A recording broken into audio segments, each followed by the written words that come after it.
1490 সালে কাশী বিশ্বনাথ মন্দিরটি প্রথম খুঁজে পাওয়া যায়। অনেকেই হয়তো জানেন না, এই মন্দিরটি বেশ কিছু সময় বৌদ্ধদের দ্বারা পরিচালিত হয়েছিল। এছাড়া মুঘলদের দ্বারা এই বিখ্যাত মন্দির বারবার লুণ্ঠন হয়েছে, ধ্বংস করা হয়েছে, ফের মূল মন্দির পুনর্নির্মিত করা হয়েছে।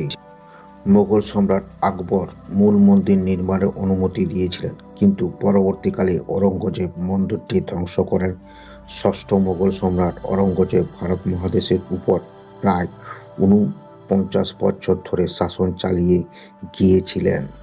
1780 সালে ইন্দোরের মহারানী অহল্যাবাই হোলকর সর্বশেষ পুনর্নির্মিত এবং তার গৌরব পুনরুদ্ধার করেছিলেন। তিনি মন্দিরটি পুনরুদ্ধারের উদ্যোগ নিয়েছিলেন এবং এর জন্য তহবিল সরবরাহ করেছিলেন। পরে আকবরের প্রপৌত্র ঔরঙ্গজেব মন্দিরটি ধ্বংস করে তার জায়গায় একটি মসজিদ নির্মাণ করেছিলেন। কাশী বিশ্বনাথের মন্দিরটি হিন্দুদের কাছে গুরুত্বপূর্ণ তাৎপর্য বহন করেন। হিন্দুদের বিশ্বাস ভগবান শিব এখানে কিছুকাল অবস্থান করেছিলেন।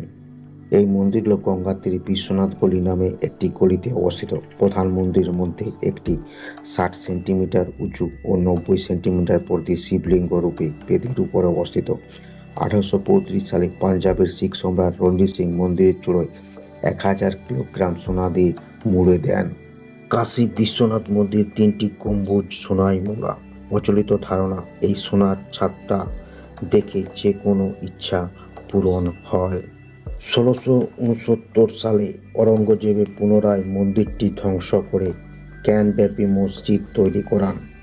এই মসজিদটি আজও মন্দিরের পাশে অবস্থিত। মসজিদের পেছনে পুরনো মন্দির কিছু ধ্বংসাবশেষ আজও দেখা যায়। মন্দিরের মধ্যে জ্ঞানব্যাপী নামে একটি ছোট্ট কুয়ো আছে। কথিত আছে, মুসলমান আক্রমণের সময় প্রধান পুরোহিত স্বয়ং জ্যোতির্লিঙ্গটিকে রক্ষা করার উদ্দেশ্যে সেটি নিয়ে এই কুয়োয় ঝাঁপ দিয়েছিলেন।